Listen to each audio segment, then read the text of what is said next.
Tom cruise की mission impossible franchise का यह फाइनल चैप्टर कॉन्वोल्यूटेड लोर एंड माइथोलॉजी की गहराई में उतरता है, जो एक टेम्परेट रिजल्ट देता है। 1996 में पीछे जाए तो टॉम क्रूज और डायरेक्टर ब्रायन दे पामा ने मिशन इम्पॉसिबल सीरीज को एक ऐसे तरीके से मैनेज करने का इम्पॉसिबल काम किया जो थ्रिलिंग, क्लेवर और कभी कभी बोम्बास्टिक था। इस फिल्म ने वर्ल्ड वाइड $450 मिलियन कमाए, जिससे 30 साल के फ्रेंचाइजी की शुरुआत हुई जो अपने हाइज एंड लोज से भरी रही। इस पूरे एडवेंचर में फ्रेंचाइजी ने कई एक्टर्स और फिल्म डायरेक्टर्स को आते जाते देखा है, लेकिन क्रूज की अपनी जान जोखिम में डालने की आदत और क्रिस्टोफर मैक्यूरी की कंपाइलिंग डायरेक्शन ने पिछले एक डिकेड में फ्रेंचाइजी को वाकई ऊंचा उठाया है। अपने टाइटल एंड क्रूज और मैक्यूरी दोनों की प्रीवियस रिमार्क्स के बेस्ड पर mission impossible the final reckoning से सीरीज को एक फेयरवेल मिलने की उम्मीद थी, और जबकि सीक्वल में कई ऐसे एलिमेंट्स हैं जिन्हें ऑडियंस पिछले कुछ सालों में पसंद करती आई है, वे लगभग 3 घंटे के रन टाइम में स्ट्रेच हो गए हैं।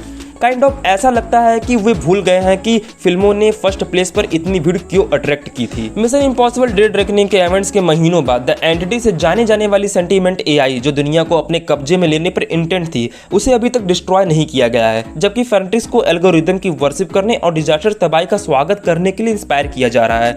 एथन हंट एक ऐसी की पोजीशन की प्रीकैरियस पोजीशन में है जो एंटिटी का कंट्रोल या डिस्ट्रक्शन की ओर ले जा सकता है, जब तक कि गैब्रियल या अमेरिकी गवर्नमेंट इंटरवेन नहीं करती। एज एक्सपेक्टेड एथन अपने सबसे ट्रस्टेबल एलाइज, लूथर, बेंजी और ग्रेस की हेल्प लेता है ताकि एंटिटी, गैब्रियल और किसी भी ग्लोबल गवर्नमेंट के अनस्टॉपेबल एल्गोरिदम पर अपना हाथ रखने से रोकने के मिशन को अंजाम दिया जा सके। Over the course of 30 years and in instalment Mission Impossible ने अपनी पॉपुलैरिटी में हाइज एंड लोज देखे हैं। 2006 की मिशन इम्पॉसिबल 3 ने ओरिजिनल ट्रिलॉजी में बेस्ट रिव्यू हासिल की, फिर भी बॉक्स ऑफिस पर इसका सबसे कम इम्पैक्ट पड़ा, जो इस बात का भी हिंट था कि फ्रेंचाइजी ने अपना टेन्योर पूरा कर लिया है। फिर ब्रैड बर्ड के मिशन इम्पॉसिबल घोस्ट प्रोटोकॉल ने कॉन्सेप्ट पर एक फ्रेश स्पिन का नया मोड़ दिया, क्योंकि इसमें मोस्ट बॉम्बास्टिक सेट पीस को हाईलाइट किया गया।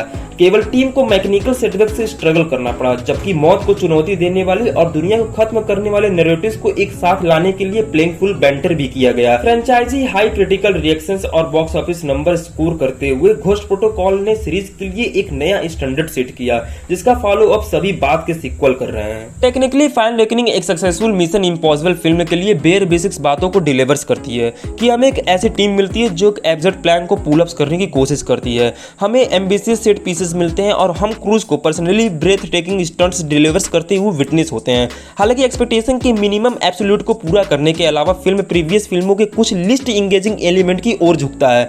ऐसा लगता है कि जैसे यह एक एल्गोरिदम था जिसने फिल्म को एक साथ रखा और इस बात से बेखबर था कि सीरीज इतनी मजबूत क्यों है। भले ही फाइनल रेकनिंग में ओवरऑल स्टोरी और टीम के डायनेमिक्स कुछ हद तक ही काम करती हो, लेकिन फैंस को सीरीज के एक्शन से भी डिलाइटेबल मजा मिलता है। फिल्म का final action sequence sort of स्पेक्टुलर है, जिसे देखकर कहना पड़ेगा कि आप दंग रह जाएंगे कि क्रूज इस सीक्वेंस के लिए क्या जोखिम उठाने के लिए तैयार थे।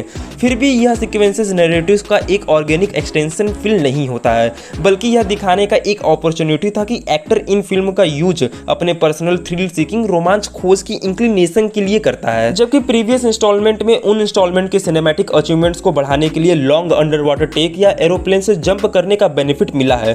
फाइनल रेकनिंग का सबसे बड़ा stunt wow that really Tom cruise से ज्यादा कुछ हासिल नहीं करता है। डेड रेकनिंग के मोटरसाइकिल बेस पे जंप की तरह क्रूज ने पर्सनली स्टंट को परफॉर्म किया है। ऐसा इसलिए भी है क्योंकि बंदा 60 प्लस की उम्र में भी इतना फिट है कि ये टेरिफाइंग स्टंट्स अभी भी कर सकता है। Mission impossible the final reckoning एक बिटर स्वीट एक्सपीरियंस है। इसमें उन सभी चीजों का ब्रीफ ग्लिम्पसेस है जिन्हें हम फ्रेंचाइजी के बारे में जानते और पसंद करते हैं, फिर भी यह इंटायरली सेटिस्फाइंग सीक्वल बनने से चूक जाती है। डेड रेकनिंग का कलेक्शन एमआई फॉलआउट से $200 मिलियन कम होने के कारण फाइनल रेकनिंग वैसी वापसी नहीं है जिसकी फैंस ने उस अधिक लेकलस्टर एंट्री से उम्मीद की थी।